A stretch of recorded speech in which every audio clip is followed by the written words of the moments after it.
So Jim Walsh, and I think we do have Pat's gonna, we do have Pat coming up, and we have to look at some of these just to, we have childhood images, don't we? Oh, there's early company. It looks like you're drilling a landfill vent there on the left, or?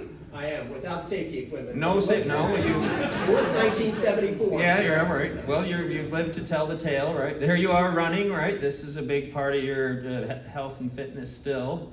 There's the fam, right? How many kids? That's 4. 4 kids. There you go. Well, they look proud of you, Jim. We are too. So there you go. You're proud of the purpose, and let's put it back to the picture. And Pat Sullivan. So my name, Pat Sullivan from SCS. I've been with SCS 35 years. This is my only job out of college, and frankly, people like me stick around places like SCS because of people like Jim.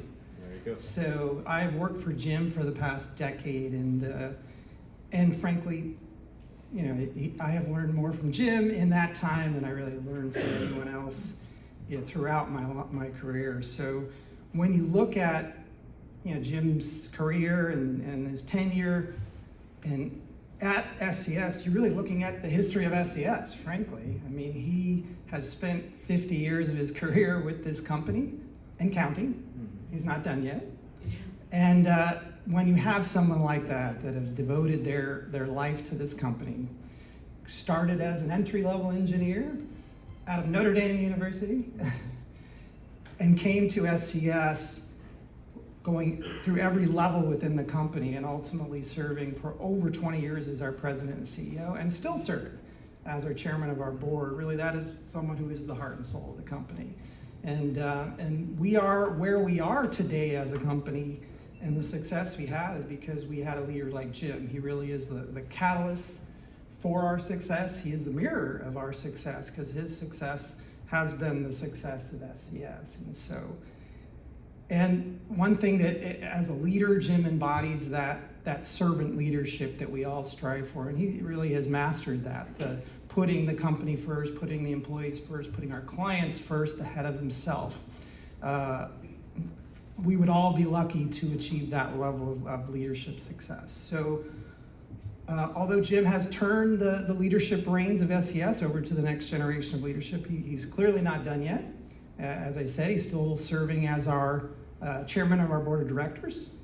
He continues to help our new leadership team, our new CEO and his team with the transition, and getting back to his roots a little bit, getting into some project work. I think we forget sometimes that many of our longtime leaders are gurus in their field. That's how they got there in the first place. And Jamal absolutely is one of the gurus of landfill and landfill gas engineering. And so hopefully you'll have a chance to get back to those roots and participate, as well as all the relationships he has with our clients and our employees, and have a chance to help us continue. And frankly, Jim, will take as much time as you got. You know, we know someday you will have to leave us, but as long as you're willing, we're happy to have everything you can. So as a leader, Jim has created, you know, put SCS in that kind of position for long-term success. We're a large, diverse, growing, successful company.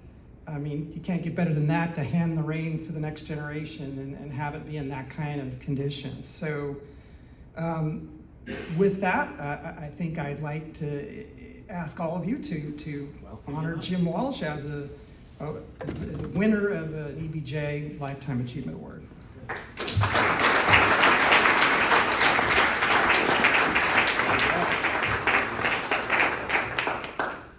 The Eagle soars. Thank you, Pat. The Eagle. Wow. So on the eagle, I guess, I said, how about an elephant? And Fred said, it's taken. So I said, how about a bird of prey? And he suggested a turkey buzzard. I said, that is the ugliest bird. I'm not taking that. All right. The eagle is appropriate, though. You'll take it. Thank you. I am humbled and honored with this ERI award for Lifetime Achievement. As Pat said, I'm not done yet, and I'm still looking forward to a different role in the company as chairman of the board, and hope to continue to contribute to some level for a number of years.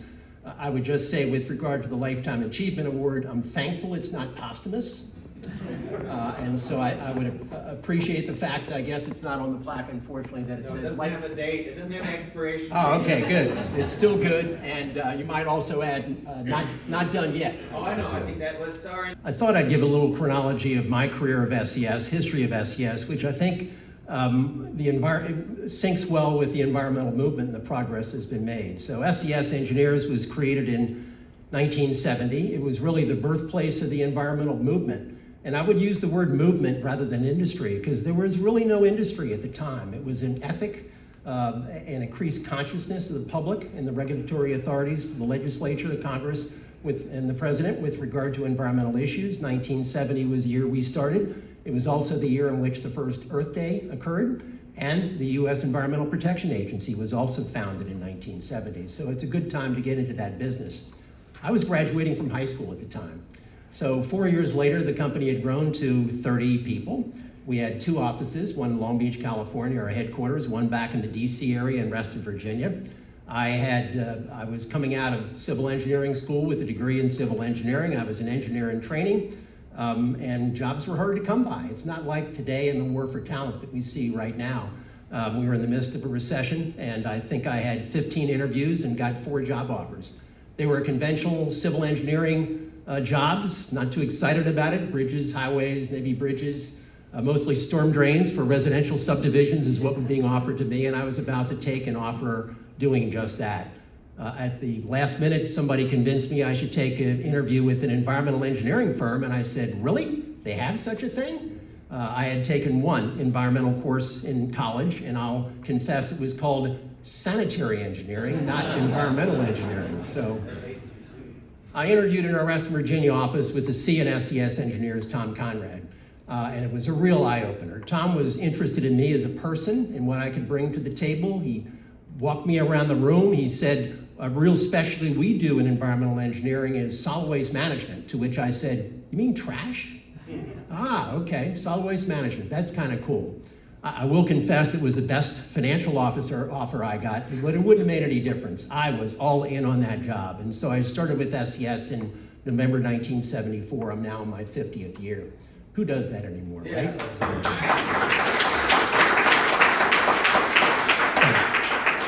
But I think we have a lot of that kind of long-term steadiness in this room, and certainly within SCS Engineers, as Pat described. So I started in 1974. I worked at the right hand of Tom Conrad, the C and SCS Engineers. He spent a lot of time with me. He was the best mentor that one could possibly have. And he gave me plenty of opportunities. By 1978, I had the mother of all opportunities, and that was, at the age of 25, Jim, we're going to open a 3rd office in Cincinnati, Ohio. We've won a US EPA contract. We want you to manage that project. We want you to move to Cincinnati, which was fortunate because my fiance was in Cincinnati, prepared to move back to DC. It worked out great for her. She was a farm girl from Ohio. I moved in 1978 and started an office. I hired 4 people in the first couple of months, and I really grew from there at the age of 25. Those kinds of opportunities, I think, is emblematic of what SCS Engineers did back in the day. I'm not sure we'd take those kinds of risks back then.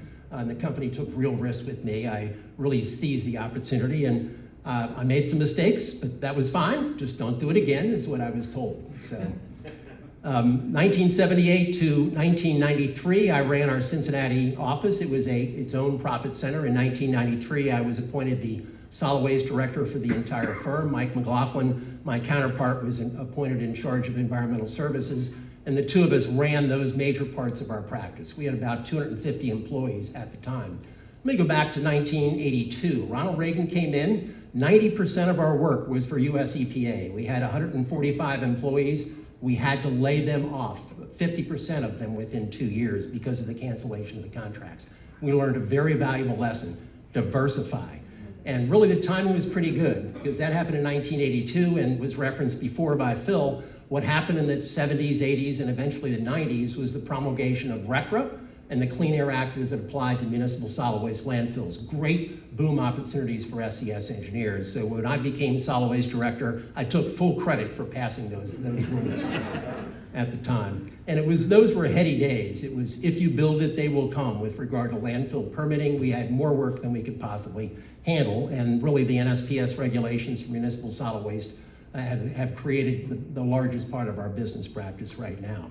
In 2002, I was elected president and CEO of the company. So as Pat mentioned before, I've served in that capacity now for 22 years. As of December 31st, I have stepped down as president and CEO. I'm now chairman, and we passed on the leadership of the company to the next executive levels, and several of those individuals here today. So the first generation was the founders, Stearns, Conrad, and Schmidt of the firm. Second generation was myself and my right and left hands, Bob Gardner and Mike McLaughlin, running our environmental services and our solid waste practice. And we've now passed it on to the additional new ranks. Curtis Jang is here today as president, and Jay Hatho is here, our chief executive, and Pat Sullivan is here too. Those individuals all competed for the new executive team, and they're all part of it going forward. So we have other attendees here today that I'm very pleased. So thank you for your presentation before on diversity and inclusion, DP, that was cool. I wanted to highlight sort of what a couple of takeaways, I guess, from my career that I think really relate to the environmental business as well. Number one, yeah, we have tough days, don't we, at times, and some of our practices get commoditized, but this is such a great business to be in, and for those of you who have been in it for a long time, we really were created at the birthplace, and it provides great purpose. The world is a much cleaner and safer place. We still have a long way to go, but we've had great purpose, and we've made a real difference, and being in the environmental business has just been serendipity, total luck for me that I got into it. Number two is mentors. Bob Stearns, the first S in SCS Engineers, and Tom Conrad were my two mentors. Over the years, I literally reported the two of them. I've tracked the fact that I reported to Tom, Bob, Tom, Bob, Tom, Bob, Tom, before both of them passed away about 10 years, Tom 3 years ago and Bob Stearns about 10 years ago. They were really great mentors, and they gave me so many opportunities that I am so appreciative of. I hope that I have served in as equal a level of mentors, and I hope we have that. DP, you mentioned our mentorship program within SCS. I'm very proud of it. We can always do more. The third is the opportunities that the environmental business has created for all of us. As the new regulations came in, we work for great clients. They want to do the right thing. They want to clean things up. And I think we've done so to a very high level of cleanliness. That said, we still have issues like PFAS. There's still plenty of purpose in this industry going forward. Next up is our employee ownership model. We are an employee stock ownership plan. We have been since 1986. Broad employee ownership is what comes with that. We're not interested in selling out to private equity. No offense if anybody else wants to do that. But it has served us very well, and I think it really drives the culture of the firm. And there was a comment made, DP, you made, about somebody who actually, they wanted a piece of the rock. They wanted to feel like they were working for themselves. And we do that by being able to keep the proceeds of our business totally within our company. It's pretty cool. Next up is the leadership team, the individuals that I've worked with, Bob Gardner and Mike McLaughlin, which was the second generation of leadership. And then I've worked with Curtis, Jay, Pat, these past 10, 15 years, and it's been great. They're very well qualified for the jobs that we have, and I am very, very excited about the future of SCS Engineers in this environmental business as well. Last up really is our work, as I referred to before. What great purpose does this have? And the new generation, supposedly, as I was back in the 1970s, but even more true today, they're interested in making a difference. They're interested in the purpose, the benefit of what they do. I'm not sure you can get that writing code for Facebook, but I know a lot of our refugees end up working for Google and Meta and the like. But I think in the environmental movement, there's still a lot of work to be done, a lot of new rules and regulations, a lot of clients that want to do the really right thing. And I think that that's a sales pitch we need to make more of, is the great purpose that our environmental business provides. And what better way to do it as environmental consultants. With that, I'm going to say thank you very much for this award. Again, I really, really appreciate this, and I'm glad that I didn't get the turkey buzzard. There you go.